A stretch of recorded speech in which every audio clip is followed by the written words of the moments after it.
So student देख सकते हो डब्ल्यूबीजी का जो काउंसलिंग प्रोसेस है ये कैसे वर्क करने वाला है। इसका ऑफिशियली अपडेट आ चुका है। डब्ल्यूबीजी का जो ऑफिशियल वेबसाइट है wbjeb.nic.in, तो वहाँ पर जाइए, आपको ये अपडेट मिल जाएगा। तो देखो इस साल काउंसलिंग प्रोसेस कैसे वर्क करने वाला है, कंप्लीट डिटेल्स बता दिया गया है। वैसे मैं हर एक बच्चों को रिकमेंड करूँगा कि आप लोग इस पीडीएफ को स्टार्टिंग से लेकर के एंड तक हर एक टेक्स्ट को पढ़िए, कोई टेक्स्ट मिस मत करिए। एंड मैंने कुछ कुछ पॉइंट हाईलाइट कर रखा है ताकि आपको वो बताना ज़रूरी है, अदरवाइज़ आप काउंसलिंग पार्टिसिपेट ही नहीं कर पाओगे। हो सकता है आपको सही से पता है नहीं कि ये कब करना है, वो कब करना है, ये क्यों करना है। तो कंप्लीट में डिटेल में डिस्कस करने वाला हूँ। तो ये जो वीडियो है ये काफ़ी इंपॉर्टेंट है। इसको स्टार्टिंग से लेकर के एंड तक देखिए, कोई भी मिनट स्किप मत कीजिए। हो सकता है वीडियो काफ़ी लंबा लग रहा है आपको, ठीक है, तो आप चाहो तो 1.5x पर देख लो, लेकिन कंप्लीट देखो। इसको देखने के बाद आपको कोई और दूसरा वीडियो देखने की ज़रूरत नहीं पड़ेगी। आगे बढ़ने से पहले बता दूं, जो बच्चे पहली बार चैनल पर आए हैं, हम लोग डब्ल्यूबीजी बच्चों के लिए कंप्लीट सपोर्ट प्रोवाइड कर रहे हैं। आपका जो भी रैंक है डब्ल्यूबीजी में, वेदर 5000, 10,000, 20,000, 30,000, 40,000, एंड उस रैंक के हिसाब से आपके लिए कौन सा बेस्ट कॉलेज, कौन सा बेस्ट ब्रांच होना चाहिए, एक कंप्लीट सपोर्ट कर रहे बच्चों को। आपको डिटेल्स दिख जाएगा इस वीडियो के डिस्क्रिप्शन में, जो लिंक मौजूद है आप उस लिंक को विजिट कीजिए। कंप्लीट इन्फॉर्मेशन प्रोवाइड कर दिया गया है कि हम लोग जो काउंसलिंग प्रोग्राम करवाने वाले हैं वो कैसे करवाने वाले हैं। कई सारे बच्चों को डाउट होता है कि मेरा रैंक सपोज इतना है, तो मेरे लिए कौन सा बेस्ट कॉलेज एंड कौन सा बेस्ट ब्रांच होना चाहिए ताकि मुझे प्लेसमेंट बढ़िया मिल सके। एंड मान लीजिए काउंसलिंग के दौरान कुछ भी डाउट अराइज होता है, लाइक कुछ समझ में नहीं आ रहा है कि क्या करना चाहिए, क्यों करना चाहिए, कब करना चाहिए, तो एक कंप्लीट फ़ोन कॉल सपोर्ट मिलता है सभी बच्चों को। तो जो बच्चे लाइक एनरोल करने में इंटरेस्टेड है तो आप सिंपली इस वीडियो के डिस्क्रिप्शन में जाइए, आपको एक लिंक मिलेगा डब्ल्यूबीजी कंप्लीट सपोर्ट करके, तो आप लोग विजिट कीजिए। सारा का सारा डिटेल्स मेंशन कर दिया गया है एंड आपका जो एनरोलमेंट है वो कंप्लीट कर सकते हो। तो देखिए जो पॉइंट हाईलाइट कर रखा है मैंने, ठीक है, तो the notice published for advance information to candidates, time table will be publish shortly after the receipt of final seat matrix from competent authority. देखो हो सकता है कि आपको थोड़ा बोरिंग लग रहा हो कि वीडियो काफ़ी लंबा है, तो मैं पहले बता चुका हूँ कि आप लोग अगर चाहो तो 1.5x पर इस वीडियो को देख सकते हो, 2x पर मत देखो, हो सकता है आप कुछ पॉइंट स्किप कर जाओ। एंड ये वीडियो को देखने के बाद आपको कोई और ऑल्टरनेट वीडियो देखने की आवश्यकता नहीं पड़ेगी, सब कुछ मैं बताने वाला हूँ। तो देखो जब मैं ये वीडियो शूट कर रहा हूँ तब क्या बताया गया है कि this notice it published for advance information to candidates, तो यहाँ पर कंप्लीट प्रोसेस बता दिया गया है। बाकी जो शेड्यूल है ना कि कब क्या होने वाला है, आपका राउंड 1 कब होगा, राउंड 2 कब होगा, मॉपअप कब होगा, इसका शेड्यूल वो लोग रिलीज़ कर देंगे, ठीक है। अगर वैसा कुछ अपडेट आता है तो मैं बता दूंगा। देखो अगर आप बच्चे चाहो तो हम लोग का जो व्हाट्सएप ग्रुप है वो ज्वाइन कर सकते हो, वहाँ पर मैं अपडेट देते रहता हूँ रेगुलरली। तो सीट मैट्रिक्स का मतलब होता है कि कौन कौन से कॉलेजेस पार्टिसिपेट कर रहे हैं डब्ल्यूबीजी के काउंसलिंग में, कौन कौन से ब्रांचेस मौजूद है, किस ब्रांच में कितने सारे सीट्स मौजूद है। आपका जो जीएमआर सीट हो गया, ठीक है, आपका जो ओबीसी सीट हो गया, एससी हो गया, एसटी हो गया, टीएफडब्ल्यू सीट हो गया, तो हर एक ब्रांचेज में कितने सारे सीट्स मौजूद है। तो एक ऑफिशियल डेटा वो लोग अनाउंस कर देते हैं, तो उसको हम लोग सीट मैट्रिक्स बोलते हैं। तो जैसे ही सीट मैट्रिक्स का डेटा अनाउंस हो जाएगा वैसे ही डब्ल्यूबीजी बोर्ड वाले टाइम टेबल अनाउंस कर देंगे उनका जो ऑफिशियल वेबसाइट है। अब देखो there will be 2 separate unconnected phases, unconnected, ठीक है, of counselling, namely phase 1 and phase 2। ये फेज़ 1 फेज़ 2 क्या है? देखो फेज़ 1 जो है ना वो WBJ rank holders for admission into engineering, technology, pharmacy courses, ठीक है। तो आपका जो बीटेक हो गया, ठीक है, आपका जो बी फार्मा हो गया, तो फेज़ 1 इस में एडमिशन करवाने के लिए कंडक्ट करवाई जाएंगी। एंड जो फेज़ 2 है for WBJ rank holders for admission into architecture course and JEE main rank holders for admission in seats reserve for JEE main candidates in various courses. अब देखो सपोज कोई स्टूडेंट है, ठीक है, उसने डब्ल्यूबीजी भी दिया है एंड जेई भी दिया है। सपोज़ इनका रैंक है लेट से 40,000 डब्ल्यूबीजी में, एंड सपोज़ जेई मेन में रैंक है 1.5 लाख है। तो देखो हो सकता है इस रैंक के थ्रू उनको कोई एक अच्छा प्राइवेट कॉलेज नहीं मिल पा रहा है, लेकिन हो सकता है इस रैंक के थ्रू कोई एक अच्छा प्राइवेट कॉलेज मिल सकता है। तो पॉइंट ये है डब्ल्यूबीजी के अंडर में जितने भी प्राइवेट कॉलेज मौजूद है, मैं सिर्फ प्राइवेट की बात कर रहा हूँ, ठीक है, मैं कोई गवर्नमेंट का बात नहीं कर रहा हूँ। तो डब्ल्यूबीजी के अंडर में जितने भी प्राइवेट कॉलेजेस है, तो आप चाहो तो जेई मेन रैंक के द्वारा आप एडमिशन ले सकते हो। तो फेज़ 1 तो सिर्फ डब्ल्यूबीजी रैंक के बेस पर एडमिशन होगा, लेकिन जो बच्चे जेई के एग्ज़ाम दिए है वो फेज़ 2 में पार्टिसिपेट करेंगे। देखो जो जोसा का जो काउंसलिंग होता है ना, जोसा वो आपका एनआईटीज, ट्रिपल आईटीज, जीएफटीआईज के लिए होता है। आपका जो वेस्ट बंगाल का जो प्राइवेट कॉलेजेस है, आपका आईएम हो गया, हेरिटेज हो गया, टेक्नोमेन हो गया, नेताजी हो गया, एओटी हो गया, बी पोतार हो गया, आरसीसी हो गया, मतलब जितने भी प्राइवेट कॉलेजेस हैं, आप चाहो तो जेई मेन रैंक के थ्रू भी आप एडमिशन ले सकते हो। 10% या 20% सीट रिजर्व होता है उनके लिए, और बाकी सब सीट्स डब्ल्यूबीजी के लिए रिजर्व होता है। And 10 to 20% seat management quota के लिए रिजर्व होता है, ठीक है। तो कई सारे बच्चे ऐसे होते हैं कि उनका रैंक ऐसा होता है ना कि उनको ना ही कोई एनआईटीज मिल सकता है, ना ही कोई ट्रिपल आईटीज मिल सकता है, ना ही कोई जीएफटीआई मिल सकता है, या जो मिल भी रहा है कोई अच्छा ब्रांच नहीं मिल पा रहा है। तो आप बच्चे जेई मेन रैंक के द्वारा डब्ल्यूबीजी के अंडर में जो प्राइवेट कॉलेजेस है वहाँ पर एडमिशन ले सकते हो। तो आई थिंक आपको समझ में आ गया है फेज़ 1 क्या एंड फेज़ 2 क्या है। और बता दूँ, डब्ल्यूबीजी का जब आप रजिस्ट्रेशन कर रहे होगे, ठीक है, मतलब पहले तो आपको रजिस्ट्रेशन करना पड़ता है ना, तो वहाँ पर पूछता है कि आप क्या डब्ल्यूबीजी के साथ करोगे सिर्फ, या सिर्फ डब्ल्यूबीजी करोगे, लाइक डब्ल्यूबीजी प्लस जेई और ओनली डब्ल्यूबीजी। देखो अगर रजिस्ट्रेशन होगा तो मैं बता दूंगा कैसे करना है। वैसे अभी कुछ बताया नहीं गया है कि डब्ल्यूबीजी का जब रजिस्ट्रेशन हुआ तो क्या पूछेगा, लेकिन जनरली जब बच्चा रजिस्टर करता है ना तो वहाँ पर पूछा जाता है कि either you want to participate only for WBJ और you want to participate both for WBJ and JEE. तो सिंपली आप अगर जेई के एग्ज़ाम दिए हो, आपको लगता है कि हाँ मुझे कोई एनआईटीज कोई ट्रिपल आईटीज नहीं मिल सकता है, देन आप जेई के द्वारा आप पार्टिसिपेट कर सकते हो जो बाकी सब प्राइवेट कॉलेजेस है। और ये दोनों अनकनेक्टेड है, मतलब कि कोई एक दूसरे से कनेक्टेड है नहीं, लाइक इसका पूरा अलग से होगा, इसका पूरा अलग से होगा, मतलब आपको दोबारा से चॉइस फिलिंग करने का मौका दिया जाएगा। मतलब जो जो चीज़ यहाँ पर होगा वो सब चीज़ यहाँ पर भी होगा, ठीक है। तो कोई एक दूसरे कनेक्टेड नहीं है। देखो यहाँ पर लाइक अनकनेक्टेड बोला है तो मे बी आपको ये नहीं दिखेगा, ठीक है। जैसे यहाँ पर स्पेसिफिकली बता दिया गया इस साल कि ये दोनों अनकनेक्टेड है, मतलब हो सकता है कि जब आप रजिस्टर कर रहे होगे ना तो वहाँ पर डब्ल्यूबीजी प्लस जे नहीं पूछेगा, हो सकता है सिर्फ डब्ल्यूबीजी ही पूछेगा। एंड फेज़ 2 में लाइक पूछ सकता है कि आप जेई के लिए करना चाहते हो नहीं करना चाहते हो। जैसे मान लीजिए फेज़ 2 जब स्टार्ट होगा तो आपको फिर से रजिस्ट्रेशन करना पड़ेगा, आपको फिर से चॉइस फिलिंग करना पड़ेगा, आपको फिर से चॉइस लॉगिंग करना पड़ेगा, वहाँ पर भी राउंड 1 होगा, वहाँ पर भी राउंड 2 होगा, वहाँ पर भी मॉपअप होगा, समझ रहे हो ना। मतलब जो सब चीज़ें फेज़ 1 में होगा ना वो सब चीज़ें फेज़ 2 में भी होगा। तो इसका मतलब वो अनकनेक्टेड मतलब इंडिपेंडेंट है, म्यूचुअली एक्सक्लूसिव इवेंट, समझ गए। तो so the following rules and guidance are for phase 1 of counselling, a separate notification will be published for phase 2। तो फेज़ 2 का जो रूल्स रेगुलेशन गाइडेंस जो है वो बाद में पब्लिश किया जाएगा। अभी जो चीज़ बताने वाला हूँ मैं, मतलब इस यहाँ से इस लाइन से जो सब चीज़ है वो फेज़ 1 के लिए, फेज़ 2 के लिए नहीं है। फेज़ 2 के लिए आपका बाद में रिलीज़ हो जाएगा। और फेज़ 2 काउंसलिंग अटेंड करने के लिए आपका जो डब्ल्यूबीजी का जो पोर्टल है वहाँ पर आना पड़ेगा। ऐसा नहीं कि आपको जेई मेन का पोर्टल पर जाना पड़ेगा लाइक आप जो सा क्लिक करते हो, ठीक है। क्या बताया गया, all aspect of the counselling, registration, choice filling, allotment, payment of seat matrix, seat acceptance fee, provisional admission etcetera will be in centralised online process only. तो आपका जितना ही प्रोसेस है सारा का सारा प्रोसेस ऑनलाइन होगा, ठीक है। There will be 3 rounds of counselling, namely allotment, upgradation and mop up. अब देखो कई लोग राउंड 1 को अलॉटमेंट बोलते हैं, अपग्रेडेशन को राउंड 2 बोलते हैं एंड मॉपअप को राउंड 3 बोलते हैं। तो नाम अलग अलग है वही चीज़, ठीक है। बस राउंड 1 को अलॉटमेंट बोला जा रहा है, राउंड 2 को अपग्रेडेशन बोला जा रहा है एंड राउंड 3 को मॉपअप बोला जा रहा है। हर एक चीज़ समझेंगे तो कुछ चिंता वाली बात है नहीं, वीडियो को एंड तक देखिए। Registration will be allowed only at the beginning of first round. कोई अगर बच्चा सोच रहा है कि मैं अगर राउंड 1 से पहले रजिस्टर नहीं कर पाया तो क्या मैं बाद में कर सकता हूँ, तो जी नहीं कर सकते हो, आपको राउंड 1 में ही रजिस्टर करना पड़ेगा। और देखो यहाँ पर एक छोटा सा डाउट हो सकता है कि अगर मैं डिसेंट्रलाइज में पार्टिसिपेट करना चाहता हूँ तो क्या मुझे एडमिशन लेना कंपलसरी मॉपअप तक। तो देखो आप एक काम कर दो, ठीक है। वैसे डिसेंट्रलाइज के बारे में कुछ बताया ही नहीं गया है।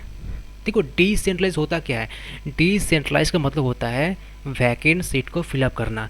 तो जब तक वैकेंट सीट का डेटा आपको पता नहीं है तब तक कोई कैसे बोल सकता है कि डिसेंट्रलाइज का जो एलिजिबिलिटी है वो क्या है। वैसे मैं ट्राई क्यों जितना उसे बताने का लास्ट वाले वीडियो में, तो आप अगर नहीं देखे हो मेरा जो लास्ट वीडियो है वो देख लो, डिसेंट्रलाइज काउंसलिंग के बारे में मैं सब कुछ बता रखा हूँ। देखो एडमिशन करवाना कंपलसरी नहीं है कि आपको एडमिशन करवाना ही पड़ेगा। अभी के लिए बस आप ये मान के चलिए कि आपको रजिस्ट्रेशन करना ही पड़ेगा।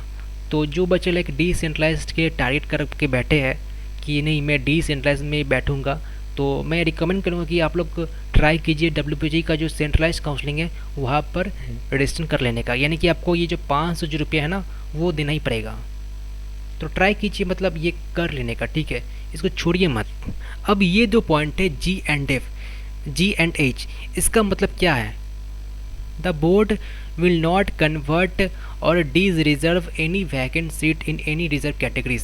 देखो कई बार क्या होता है ना कि आपका SC ST OBC और PWD ये सब सीट्स वैकेंट रह जाते हैं। जैसे मान लो आपका जादवपुर हो गया, तो जादवपुर में लाइक टोटल से x amount of seat vacant है, तो इसको यही रखा जाएगा, इसको लाइक जनरल में कन्वर्ट नहीं किया जाएगा। जैसे मान लीजिए कोई बच्चा है, ठीक है, उसका वो SC है एंड उसका रैंक सपोज 25,000 है, ठीक है, एंड मान लीजिए SC का जो कट ऑफ है जादवपुर के लिए वो 20,000 में क्लोज हो चुका है। मैं बस एग्जांपल बता रहा हूँ, इसको कन्फर्मेशन मत मानना, ठीक है। मैं क्या बता रहा हूँ कि सपोज़ कोई स्टूडेंट है, उसका रैंक 25,000 है, ठीक है, GMR, ऑब्वियसली ये GMR है क्योंकि आपका admission on the basis of GMR ही होता है, not on category rank, okay.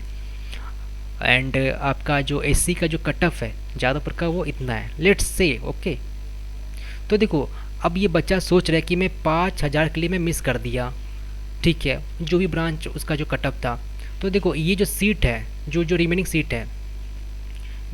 Seat है उसको कन्वर्ट नहीं किया जाएगा जनरल में, ठीक है। अदरवाइज़ अगर उसको जनरल में कन्वर्ट कर दिया जाए ना तो ये बच्चा लाइक रोना स्टार्ट कर देगा कि देखो मेरा जो सीट था उसको जनरल में कन्वर्ट कर दिया गया। तो ऐसा नहीं होने वाला है, ऑब्वियसली इसका डिसएडवांटेज हुआ ना। तो अगर ये चीज़ है, अगर इसको कन्वर्ट नहीं किया जाएगा तो इसका बेनिफिट है।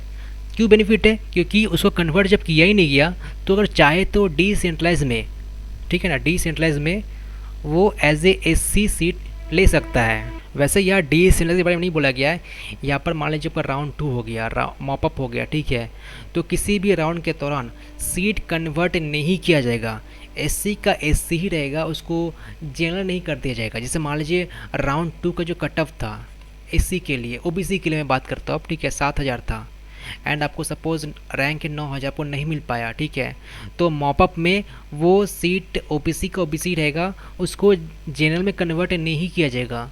अगर कन्वर्ट कर दिया गया ना तो ये बच्चा लाइक रिग्रेट करेगा कि देखो मेरा जो सीट था उसको जनरल में कन्वर्ट कर दिया गया एंड मैं तो OBC हूँ तो मुझे तो नहीं मिल सकता है क्योंकि वो तो सीट जनरल है। तो ये लाइक इसको दूर करने के लिए ना ये सब बोला गया है कि सीट कन्वर्ट नहीं किया जाएगा।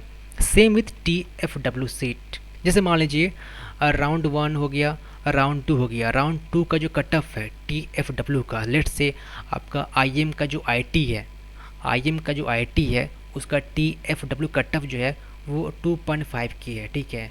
तो आप चाहो तो मॉपअप में पार्टिसिपेट करके वो जो TFW सीट जो वैकेंट रह चुका है उसको ले सकते हो, उसको कन्वर्ट नहीं किया जाएगा, ठीक है। कई सारे प्राइवेट कॉलेजेस पहले करते थे ये काम कि जो आपका जो सीट बच गया TFW वाला उसको कन्वर्ट कर देते थे जनरल में। अब जो बच्चा TFW है ना वो तब नहीं ले सकता है। तो ये सबका जो सॉल्यूशन है WG बोर्ड वाले ही कर दिए, ठीक है, कि आपका कोई भी सीट कन्वर्ट नहीं होगा। अगर आपको राउंड 2 तक नहीं मिला है तो ठीक है, आप मॉप में पार्टिसिपेट कीजिए एंड आपका जो कैटेगरी सीट है उसको ले के बैठिए, ठीक है, समझ गए। तो अब आते हैं रजिस्ट्रेशन के टाइम पर। Candidates need to provide necessary personal details, academic details, bank account details, address etcetera. अब देखो बैंक अकाउंट नाम से डर मत जाओ, ठीक है, बैंक अकाउंट क्यों मांग रहा है, फ्रॉड का तो काम नहीं है, तो ये कुछ भी फ्रॉड वाला काम नहीं होता है WG में, ठीक है। रिफ़ंड करते हैं, लेट से करते हैं, फ्रॉड बोले कुछ होता है नहीं, और फ्रॉड वाला काम प्राइवेट कॉलेज करते हैं। WG बोर्ड मतलब ये सब काम नहीं करते। अगर कोई प्राइवेट कॉलेज काम कर रहा है तो आप सिंपली कंप्लेन कर सकते हो WG बोर्ड को कि देखिए प्राइवेट कॉलेज ये मुझे फ़ीस मांग रहे हैं जस्ट फॉर अपग्रेडेशन। तो एक्चुअली बैंक अकाउंट डिटेल्स इसलिए मांगा जाता है कि बाई चांस आप अगर काउंसलिंग से विड्रॉल कर रहे हो, आप आगे नहीं बढ़ना चाहते हो, या आपने एडमिशन लिया ही नहीं, आपने 5,000 तो पे कर दिया लेकिन आपने एडमिशन नहीं लिया, तो आपको जो फ़ीस है वो रिफ़ंड हो जाएगा इस अकाउंट में, ठीक है। तो इसका मतलब ये होता है। तो ऐसा कुछ मत मान लेना कि ये क्यों मांगा जा रहा है, आपको इतना कंपलसरी है in case of any refund, ठीक है। एंड ये एक्टिव दीजिएगा कोई इनएक्टिव अकाउंट मत दे दीजिए, लाइक जहाँ पर मैसेज ही नहीं आता है। कई से बच्चे होते हैं या कई से पेरेंट्स होते हैं जिनका मोबाइल में मैसेज नहीं आता है। जैसे मान लीजिए आपका अकाउंट पीएनबी का है तो वहाँ पर लाइक मैसेज नहीं आता है, तो एक्टिव अकाउंट दीजिएगा।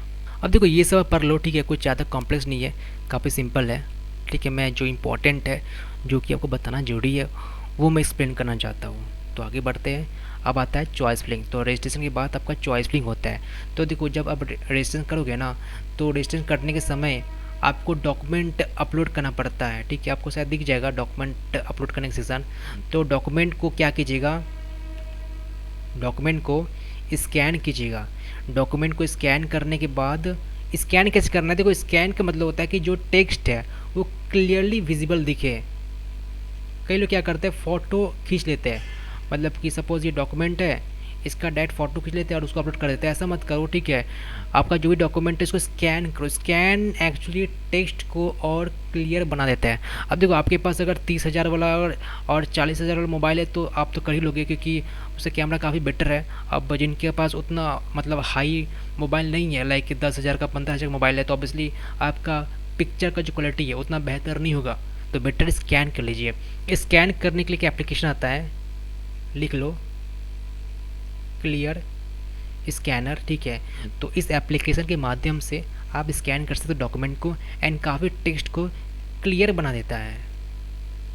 और मैं नोट, पीडीएफ अपलोड करो, ट्राई करो जो बाकी सब जो एक्सटेंशन है उसको अवॉइड करने का। पीडीएफ में क्या है, पीडीएफ मतलब ओपन करना काफ़ी आसान है, ठीक है, क्रैश नहीं करता है, तो पीडीएफ इज़ गुड। तो ऐसे करना है आपको डॉक्यूमेंट अपलोड। और सपोज़ आपसे कोई क्लास 12 का मार्कशीट मांगा जा रहा है, क्लास 10 का एडमिट कार्ड मांगा जा रहा है, तो ट्राई करना हर एक डॉक्यूमेंट स्कैन करके अपलोड करने का इन पीडीएफ फॉर्मेट, ठीक है। पीडीएफ के अलावा भी हो सकता है, आपको आपके पास बाकी सब एक्सटेंशन है, लेकिन मैं रिकमेंड करूँगा कि .pdf एक्सटेंशन अपलोड करना, स्कैन करके डायरेक्ट फ़ोटो मत खींच लेना। आपके पास अगर इतना रेंज का मोबाइल है तो ऑब्वियसली फ़ोटो तो काफ़ी बढ़िया आएगा, निखर के आएगा, ठीक है, तो कर सकते हो डायरेक्ट। लेकिन जिनके पास लाइक लो बजट का फ़ोन है तो प्लीज़ आप लोग स्कैनर का हेल्प लीजिए, ठीक है। Choice filling during registration, once academic scores are given and registration fee paid, the candidate can view all choices of institutes and courses available to him or her according to his or her eligibility criteria based on the inputs provided by him or her। इसका मतलब क्या होता है, देखो हो सकता है आप समझ गए होगे, ठीक है। अब एक चीज़ मैं बता दूँ, लाइक लास्ट ईयर कई सारे स्टूडेंट ऐसे थे, ठीक है, जो कि परेशान हो गए थे, ठीक है। मतलब कि जब वो चॉइस फिलिंग कर रहे थे ना, तो वो मुझको ये पूछ रहे कॉल करके कि मुझे जादवपुर में ये ब्रांच दिख नहीं रहा है, मतलब मुझे जादवपुर कोई ब्रांच दिख ही नहीं रहा है, मैं क्या करूँ, मैं तो परेशान हो गया। मेरा रैंक तो काफ़ी अच्छा है, मेरा रैंक तो 2000 है, मेरा रैंक तो 1000 है, लेकिन मुझे जादवपुर का ऑप्शन क्यों नहीं दिख रहा है, मुझे तो दिखना चाहिए ना। अब देखो रीज़न काफ़ी सिंपल सा है, उनका 12th में कितना परसेंटेज था, 58% था। तो ऑब्वियसली आपको कैसे दिखेगा, जादवपुर का एक मिनिमम क्राइटेरिया होता है, एलिजिबिलिटी क्राइटेरिया, कि आपका 12th में इतना मार्क्स होना चाहिए एग्रीगेट। आप देख लीजिए, मैं वीडियो बना रखा हूँ, ठीक है, कि जादवपुर का क्राइटेरिया क्या है, एलिजिबिलिटी क्राइटेरिया, कि आपका एग्रीगेट मार्क्स कितना होना चाहिए एंड हर एक सब्जेक्ट में कितना मार्क्स होना चाहिए। तो आप अगर वो फुलफिल नहीं कर पा रहे हो तो वो चीज़ आपको शो क्यों करेगा, तो सिंपली आपका लाइक परसेंटेज कम है तो कॉलेज नहीं शो करेगा ना। तो उसी तरह से ये बताया जा रहा है कि आपका जो डिटेल है उसके हिसाब से आपको चॉइस का लिस्ट मिलने वाला है। अदरवाइज़ मान लीजिए आप क्राइटेरिया फुलफिल नहीं कर पा रहे हो तो आपको वो सब चॉइसेस नहीं दिखेगा आपकी स्क्रीन पर। तो candidates can view list of colleges available to him at their given details, ठीक है, समझ गए तो इस पॉइंट के बारे में। तो ये पॉइंट है, तो अगर आपको कोई कॉलेज नहीं दिख रहा है तो समझ लीजिए उस कॉलेज का जो क्राइटेरिया है आप फुलफिल नहीं कर पा रहे हो, समझ गए। तो बाद में परेशान मत होना कि मुझे क्यों नहीं दिख रहा है, मेरा फ्रेंड का तो दिख रहा है, मेरा फ्रेंड का रैंक है 6000 और मेरा रैंक है 2500, तो मुझे तो दिखना चाहिए, इसको क्यों दिख रहा है। तो हो सकता है इसने 65% लाया क्लास 12 में एंड आपने हो सकता है 58% लाया, तो आपको नहीं दिखने वाला है। ये मैं जनरल की बात करूँ, बाकी मैं ऑलरेडी एक डिटेल वीडियो बना रखा हूँ रिगार्डिंग एलिजिबिलिटी क्राइटेरिया, तो प्लीज़ आप उसको रेफर कर लीजिए, ठीक है ना। अब बात करते हैं TFW वाले बच्चे। तो TFW वाले बच्चे काफ़ी परेशान होते हैं। तो देखो TFW वाले बच्चे इतना परेशान होने की बात है नहीं, गलती से भी रीज हो गया, ठीक है, तो कोई बात नहीं, समझ लेते हैं। तो TFW वाले बच्चे आपको परेशान नहीं होना है, ठीक है। जैसे मान लीजिए आपके पास TFW सर्टिफिकेट नहीं है तो आप सिंपली क्या कीजिए, IM का CSC IM का IT, हेरिटेज का CSC, हेरिटेज का IT। तो सिंपली ऐसे कीजिए चॉइस फिलिंग। क्या दिक्कत है, अगर आपके पास TFW सर्टिफिकेट है देन आप क्या कीजिए, इसके ऊपर आप IM का CSC TFW, ठीक है। बस समझ गए ना, मतलब कि आपके पास IM का CSC भी रहता है और IM का CSC TFW भी रहता है, तो दोनों ऑप्शन ही रहता है। तो अगर आपके पास बाई चांस TFW सर्टिफिकेट नहीं है देन आप सिंपली इसको मत दीजिएगा। अगर आपके पास है तो आप ऐसे कर सकते हो। देखो जो बच्चे लाइक एनरोल किए हम लोग का जो पेड काउंसलिंग प्रोग्राम है, सब कुछ चॉइस फिलिंग कैसे करना है, किसको कहाँ रखना है, ऑर्डरिंग क्या होना चाहिए, सब कुछ मैंने बता रखा है। तो आपको वहाँ पर क्लियर आइडिया दे दिया गया है कि कैसे चॉइस फिलिंग करना है अकॉर्डिंग टू प्लेसमेंट। अगर आपको आता है चॉइस फिलिंग करना तो खुद से कर सकते हो, अदरवाइज़ आपको नहीं आता है कि कैसे चॉइस फिलिंग करना चाहिए तो हम लोग का वो सारा का सारा चीज़ इंक्लूडेड है उस पेड काउंसलिंग प्रोग्राम में। मतलब जो भी बच्चे एनरोल करते हैं ना, तो एक 3.5 आवर्स का 3.5 घंटे का वीडियो शेयर करते हैं, वहाँ पर कंप्लीट हम लोग चीज़ें डिस्कस कर रखे हैं कि कैसे क्या करना चाहिए ताकि आपका जो भी रैंक है उस रैंक हिसाब से बेस्ट कॉलेज बेस्ट ब्रांच मिल सके, ठीक है, ताकि आपका जो अपकमिंग 4 ईयर है आप सही कॉलेज में बिता सको आपका जो रैंक है। चलो ये भी डिस्कस करते हैं। सी पॉइंट क्या है, after selecting institute courses the candidate will arrange his or her choices in order of his priority. मतलब प्रायोरिटी हिसाब से आप ऑर्डर कर सकते हो, ठीक है। जैसे मान लीजिए आपने टोटल 20 चॉइस फिल किया तो ऊपर उसको रखिए जिसका आप हाई प्रायोरिटी कि हाँ मुझे यही चाहिए, ठीक है। मैं ज़रा अच्छे से बताऊँ आपको। जैसे मान लीजिए आपने option 1, option 2, option 3, option 4, option 5 से करते करते करते आपने टोटल 30 चॉइस फिलिंग कर रखा है, ठीक है। तो ऑप्शन 1 मतलब सबसे highest priority, option second highest priority, option 3 third highest priority. तो सिस्टम पहले इसको प्रेफरेंस देगा, देन इसको प्रेफरेंस देगा, देन इसको प्रेफरेंस देगा। तो ऐसे को चॉइस फिलिंग करना है। देखो मतलब ऊपर वो सब रखना है जो कि आपको पसंद है, जहाँ जाना चाहते हो। तो ऑब्वियसली सबका पसंद जादवपुर का CSC है, जैन जादवपुर का IT है, दिन जादवपुर का EC है। तो इस तरह से आप समझ गए ना कि मतलब प्रायोरिटी वाइज आपको चॉइस फिलिंग करना है। एंड सिस्टम ऊपर से नीचे चेक करता है। System will not check from bottom to top, system will check always from top to bottom. पहले सिस्टम देखता है कि आपको क्या जादवपुर का CSC मिल रहा है, नहीं मिल रहा है कोई बात नहीं, आगे बढ़ जाओ। जादवपुर का क्या IT मिल रहा है, नहीं मिल रहा है कोई बात नहीं, आप आगे बढ़ जाओ। तो ऐसे करते करते सिस्टम आगे बढ़ता है एंड जो मिल रहा है उसको अलॉट कर दिया जाता है। ये पॉइंट काफ़ी इंपॉर्टेंट है। पॉइंट नंबर 3 ये क्या बताया गया समझते ज़रा। पॉइंट ई काफ़ी इंपॉर्टेंट है। देखो ये क्या बताया गया है कि आपको ट्राई करना है कि maximum to maximum choice filling करने का, ठीक है। This gives a high chance of allotment in first round itself. The candidates can always opt for upgradation after accepting the current allotment. देखो होता क्या है, ठीक है, समझो ज़रा। राउंड 1 के बाद सपोज आपको कोई एक कॉलेज अलॉट हुआ है XYZ एंड लेट से कोई ब्रांच अलॉट हुआ है B, ओके। आप कोई ऑप्शन ऐड नहीं कर सकते हो या कोई मॉडिफाई नहीं कर सकते। सपोज़ आपका ये चॉइस फिलिंग का लिस्ट है, सपोज़ ये आपका चॉइस फिलिंग का लिस्ट है टोटल। सपोज़ आपने लेट से आपने 20 चॉइस फिल किया है, लेट से आपने टोटल 20 चॉइस फिल किया है। राउंड 1 का रिज़ल्ट रिलीज़ होने के बाद आप इसमें कुछ मॉडिफिकेशन नहीं कर सकते, कुछ भी मॉडिफिकेशन नहीं कर सकते हो, नॉट ए सिंगल मॉडिफिकेशन। मतलब कि आप इसको री अरेंज नहीं कर सकते हो, आप इसमें कोई डिलीट नहीं कर सकते हो, आप इसमें कोई ऐड नहीं कर सकते हो। तो ये 3 काम आप कर ही नहीं सकते हो। तो चॉइस फिलिंग करते वक्त काफ़ी ध्यान से ऑर्डरिंग करना चाहिए ताकि आपका जो रैंक है उसके हिसाब से आपको बेस्ट कॉलेज मिल सके। अदरवाइज़ आपने कुछ गलती कर दिया है, सपोज़ ऑप्शन नंबर 7 है एंड ऑप्शन नंबर 8 है, इसका ऑर्डरिंग आपने उल्टा कर दिया है। मतलब कि आपको ऑप्शन 8 चाहिए था लेकिन आपने गलती से ऑप्शन 7 रख दिया। तो ऑब्वियसली सिस्टम अगर इसको पहले प्रायोरिटी देगा देन इसको पहले प्रायोरिटी देगा, तो आप इसको री अरेंज नहीं कर सकते after the allotment of round 1। तो ये सब चीज़ें ध्यान रखना चाहिए, काफ़ी सारे बच्चे गलती कर देते हैं। तो please take your time and do this things properly. और एक चीज़ बता दूँ, ट्राई करना maximum to maximum choice fill करने का। देखो कई सारे बच्चे होते हैं जिनके पास ऑल्टरनेट ऑप्शन होता है अपार्ट फ्रॉम WBG। सपोज़ आपने WBG के अलावा बाकी सब एग्ज़ाम दिया है, कॉमेट के दिया है, JEE दिया है, फिट सेट दिया है, ठीक है, कई से एग्ज़ाम दिए है।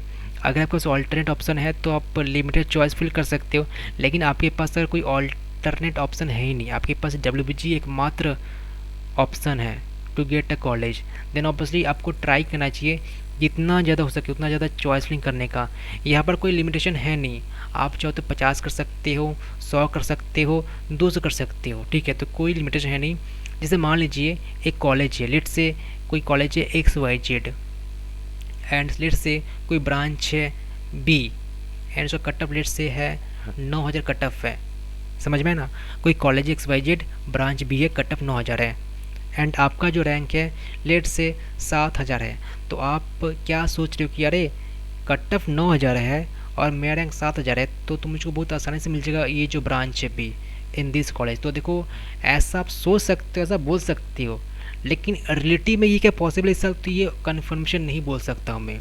हो सकता है 2022 में इसका जो 9000 कट ऑफ गया था, हो सकता है इस साल 6.5 के पर ही क्लोज हो जाएगा। आप ये कंफर्म नहीं बोल सकते कि हाँ जी इस साल भी लाइक 9000 ही जाने वाला है। देखो, अब वो 10,000 भी हो सकता है, ये 10,000 भी हो सकता है, 11,000 भी हो सकता है, लेकिन आप ये नहीं बोल सकते हो कि ये 6,500 नहीं हो सकता, ये भी हो सकता है। मतलब कोई कंफर्मेशन नहीं कि किधर जाएगा। ऑब्वियसली इस साल देखो चांसेस थोड़ा इस साल शिफ्टेड है क्योंकि कई सारे काउंसलिंग एक साथ रनिंग हो रहे होंगे, लेकिन मेरा पर्सनल रिकमेंडेशन है कि आप ऐसे मत सोचिए, आप ऐसे ट्रस्ट मत कीजिए कि 9,000 है तो वो 6,500 नहीं हो सकता, 6,500 भी हो सकता है, ठीक है। तो पॉइंट ये है कि आप अगर चाहो तो बाकी सब जो ऑप्शन है जो कि आप नहीं रख रहे हो, आप ये सोचकर ऑप्शन रख रहे हो कि इसका कट ऑफ इतना है तो मैं चलो ये रख देता हूँ, लेकिन ट्राई करना जो बाकी सब जो ऑप्शन है जो कि आप नहीं रख रहे हो in the hope of getting that particular college, तो प्लीज़ आप उसको भी रख सकते हो if you don't have any alternate option, क्योंकि आप राउंड 1 के बाद ऐड ही नहीं कर सकते हो, समझ गए ना। तो बात ये कि ट्राई करना कि थोड़ा मैक्सिमम तक फिलअप करने का, ताकि आपको एक कन्फर्मेशन मिल जाए कि हाँ जी चलो मुझे तो अलर्ट हो चुका। अब जैसे मान लो किसी का कट ऑफ है सपोज़ 20,000 है, तो अभी इतना बेवकूफ़ी मत करना कि आप इसको भी रख रहे हो। सपोज़ किसी का कट ऑफ सपोज़ 15,000 है, तो इतना ही बड़ा बेवकूफ़ी मत करना कि आप इसको भी रख रहे हो। हाँ, एक मतलब रीज़नेबल रैंक होता है, एक रीज़नेबल कट ऑफ होता है जिसको देख करके रखना चाहिए कि नहीं रखना चाहिए। आई थिंक आपको समझ में आ गया मैं क्या बताना चाहता हूँ। अब चॉइस लिंक करने के बाद आपको चॉइस लॉकिंग करना होता है, ठीक है। तो सपोज़ चॉइस लॉकिंग का भी डेट होता है कि इतना तारीख से लेकर के इतने तारीख के बीच में आपको चॉइस लॉक कर लेना होता है। इतने तारीख से बीच से लेकर इतना तारीख के बीच में आपको चॉइस फिलिंग कर लेना होता है, ठीक है। तो सबका डेट होता है, तो जो डेट आपको बताया गया manually please please please manually choice logging कीजिए, ठीक है। मतलब वैसे सिस्टम अपने आप लॉक कर देता है अगर आप खुद से लॉक नहीं करते हो तो। मतलब यहाँ पर क्या बताया गया, if a candidate fails or forgets to lock his or her choices then system will lock that choice automatically, but I will suggest you do the locking manually, don't depend upon system. अब आता है round 1 का allotment. तो मान लीजिए आपको कोई seat allot हुआ है तो आपको 5,000 पे करना पड़ेगा, ठीक है। एंड पेमेंट करने के बाद आपको अलॉटमेंट लेटर डाउनलोड करना पड़ेगा एंड डॉक्यूमेंट के साथ ही लेके जाना पड़ेगा। After downloading the allotment letter the candidate must report to the allotment allotted institute with the allotment letter and all other document for verification. तो मान लीजिए आपको जो कॉलेज में अलॉट हुआ है तो वहाँ पर जाना पड़ेगा with allotment letter and the documents as mentioned. Candidates will personally report to the institute where he or she has been allotted a seat within the days as notified, carrying printed copies of their document, allotment letters and all academic and other document for physical verification or document by the institute, ठीक है। तो मान लीजिए कुछ date है, ठीक है, कि इस डेट से लेकर के इस डेट के बीच में आपको डॉक्यूमेंट वेरीफाई करवाना होगा। तो मैं ऑलरेडी बता चुका हूँ कि ट्राई करना इनिशियल के जो 2 दिन है, 2 दिन जो पहला का जो 2 दिन है उसमें ही आप वेरीफाई करवा लीजिए, ये सब डेट को अवॉइड करना, ठीक है। क्योंकि बाई चांस आपके डॉक्यूमेंट में कुछ एरर निकल जाता है तो आपके पास समय रहेगा इन सब दिनों का वेरीफाई करके दोबारा से कॉलेज में ले जाके कंप्लीट करवाना वेरिफिकेशन, ठीक है। तो प्लीज़ इनिशियल के जो 2 दिन है उसी दिन आप लोग वेरीफाई करवा लीजिएगा, ज़्यादा दिन तक वेट नहीं कीजिएगा। अब देखो एक चीज़ इंपॉर्टेंट है, candidates should contact the institute and visit their website to know their timings and details required for admission। अब देखो कई सारे कॉलेज क्या करते हैं, लेट्स से एक कॉलेज है कल्याणी गवर्नमेंट इंजीनियरिंग कॉलेज, मैं बस एग्जाम्पल बता रहा हूँ, कन्फर्मेशन मत मान लेना, ठीक है। ये बस देखो मैं बस एनालॉजी बताता हूँ ताकि आपको समझाने में आसान हो, ठीक है ना। तो कल्याणी गवर्नमेंट क्या बोलता है, आपका डॉक्यूमेंट का वेरिफिकेशन चलो ठीक है, मतलब डब्ल्यूबीजी बोर्ड ने बताया कि देखिए 25 लेकर के 28 के बीच में आपको डॉक्यूमेंट वेरीफाई करवा लेना होगा। ये बस एग्जाम्पल बता रहा हूँ, अभी तो कुछ डेट बताया नहीं गया है। For your analogy I am saying that these are the verification dates. तो कल्याणी बोलता है कि 25 तारीख को अंडर 5 के वाले बच्चे आ जाए डॉक्यूमेंट वेरीफाई करवाने के लिए, 26 तारीख को अंडर आप 15 के वाले बच्चे आ जाए डॉक्यूमेंट वेरीफाई करवाने के लिए, 27 तारीख को अंडर 30 के वाले बच्चे आ जाए डॉक्यूमेंट वेरीफाई करवाने के लिए, एंड 28 को अंडर 28 के लिए बच्चे आ जाए डॉक्यूमेंट वेरीफाई करवाने के लिए। यह हो सकता है वो लोग टाइमिंग बता दिए कि जो बच्चे 11 से लेकर के 1 बजे तक आ रहे हैं उनका इस रैंक है तो आप डॉक्यूमेंट वेरीफाई कर सकते हैं, और लेट से 3 बजे से लेकर के 5 बजे तक जिनका रैंक इतना है उनको इतने बजे डॉक्यूमेंट वेरीफाई करवाना है। तो कैटेगरी रैंक वाइज या टाइमिंग के अकॉर्डिंग आपको कॉलेज बोल सकता है। मतलब आप ये मत मान के चलिए कि आपका रैंक 25,000 है तो आपको कभी भी जाना पड़ेगा, लाइक आप किसी दिन गए आपका डॉक्यूमेंट वेरीफाई हो चुका है, ऐसा नहीं भी हो सकता है। क्योंकि यहाँ पर क्या बताया गया, यहाँ पर क्लियरली मेंशन कर दिया गया है contact the institute and visit their website. तो आपको प्लीज़ जहाँ पर अलॉट हुआ है वहाँ पर बात कीजिए।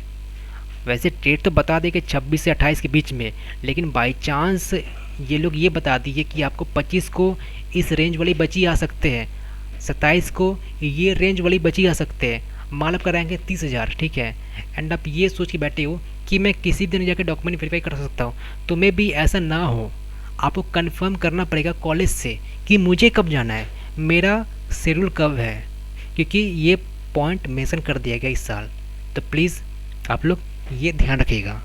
Candidates must carry following documents in original and one self attested copy of which. तो आई थिंक ये सब चीज़ें समझ में आ गया, ये सब डॉक्यूमेंट का नेम है मेंशन कर दिया, तो ये सब लेके चले जाएगा।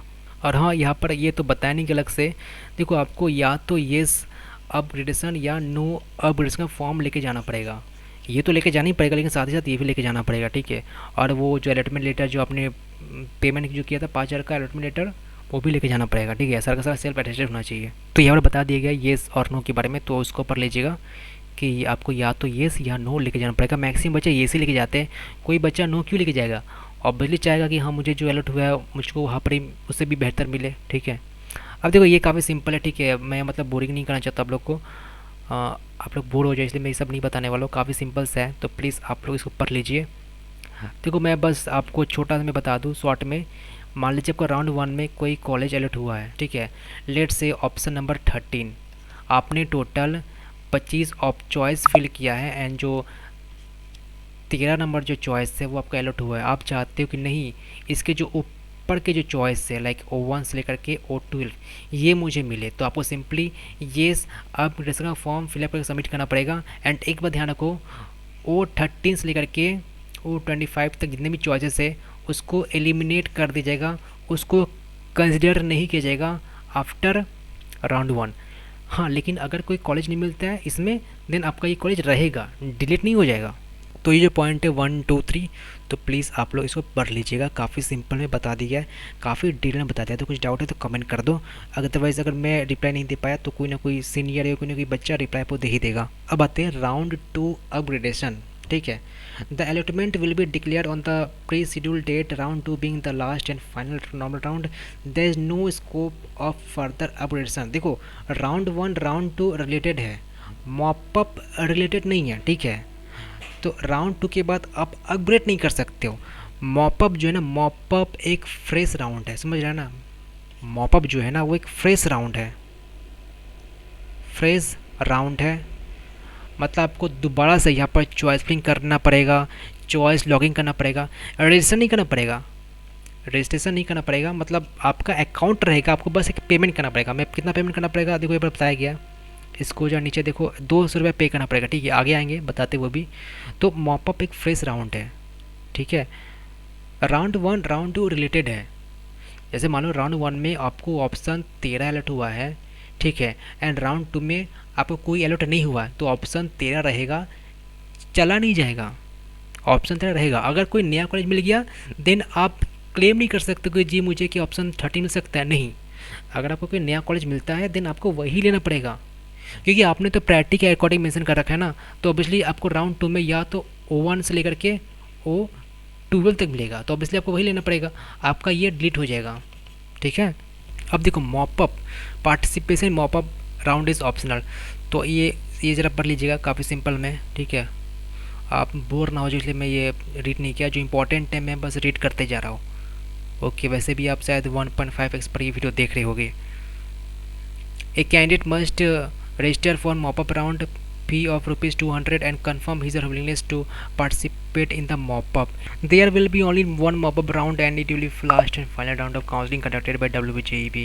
So I think आपको समझ में आ गया कि मैं क्या मेंशन किया इस पूरे वीडियो में, कुछ भी डाउट शायद नहीं रह गया है। ठीक है, काफ़ी देखो सिंपल सा है, हो सकता है आपको कुछ मन में डाउट रह गया तो आप लोग सिंपली काउंसलिंग करते जाइए, आपको सब कुछ क्लियर होते जाएगा। ये रहा डिस्कशन, इसके रिगार्डिंग कुछ भी डाउट है तो प्लीज़ कमेंट कर सकते हो, अदरवाइज़ हम लोग का टेलीग्राम ग्रुप है, टेलीग्राम ग्रुप में जुड़ सकते हो, कई सारे बच्चे वहाँ पर ऑलरेडी मौजूद है, तो आप एक दूसरे से डिस्कशन कर सकते हो रिगार्डिंग एनीथिंग यू हैविंग।